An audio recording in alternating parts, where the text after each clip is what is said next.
Hi hello అందరికీ నమస్కారం. Welcome back to our channel. Telangana రాష్ట్రంలో ఆసరా పెన్షన్కి సంబంధించి రాష్ట్ర ప్రభుత్వం ఒక ప్రతిష్టాత్మకమైన నిర్ణయం తీసుకోబోతున్నట్లుగా తెలుస్తుంది. ఈ నిర్ణయానికి సంబంధించి కొన్ని కీలకమైన అప్డేట్లు నేను మీతో ఈ వీడియోలో డిస్కస్ చేయబోతున్నాను. అందరి వీడియోని చివరకు చూసి స్పష్టంగా తెలుసుకోండి. ఇలాంటి మరెన్నో ఆసరా పెన్షన్కి సంబంధించిన లేటెస్ట్ అప్డేట్స్ మిస్ కావద్దు అనుకుంటే మన ఛానల్ని సబ్స్క్రైబ్ చేసుకొని ఫాలో అవుతుండండి. మర్చిపోకుండా ఈ వీడియోని కూడా ఒక లైక్ చేసి సపోర్ట్ కూడా తెలియజేయండి. ఇక లేట్ చేయకుండా లేటెస్ట్ అప్డేట్లో కనుక వచ్చేసినట్లయితే తెలంగాణ రాష్ట్రంలో 4,000 రూపాయల ఆసరా పెన్షన్కి సంబంధించి రాష్ట్ర ప్రభుత్వం దృష్టి సారించినట్లుగా చాలా స్పష్టంగా అర్థం చేసుకోవచ్చు. ఇక్కడ చూసుకున్నట్లయితే రుణమాఫీ పూర్తయిన తర్వాత పెన్షన్ల 4,000 పెంపుపై దృష్టి సారిస్తామన్నారు. ముఖ్యమంత్రి సీఎం రేవంత్ రెడ్డి గారు నిన్న నిర్వహించిన ఒక సమీక్షా సమావేశంలో ప్రెస్ మీట్లో ఈ స్పష్టమైన సమాచారాన్ని అందించడం జరిగింది.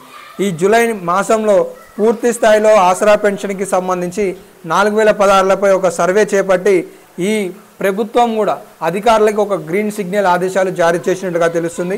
తదనంతరమే 800 కోట్ల రూపాయలు ప్రతి నెల రాష్ట్ర ప్రభుత్వం అదనంగా కేటాయిస్తూ ఈ 4,000 రూపాయల పెన్షన్ అనేది ఈ యొక్క లబ్ధిదారులకు అందించే యోచనలో ముందడుగు వేయబోతున్నట్లు, దీనికి సంబంధించి ముహూర్తం కూడా ఖరారు చేయబోతున్నట్లు తాజాగా పొంగులేటి శ్రీనివాసరెడ్డి గారు కూడా ఒక ప్రకటన చేశారు.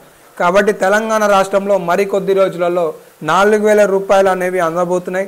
దీనికి సంబంధించిన కొత్త జీవో ఈ జూలై నెలలోనే విడుదల కాబోతుందని అయితే ఈ సందర్భంగా అర్థమవుతుంది.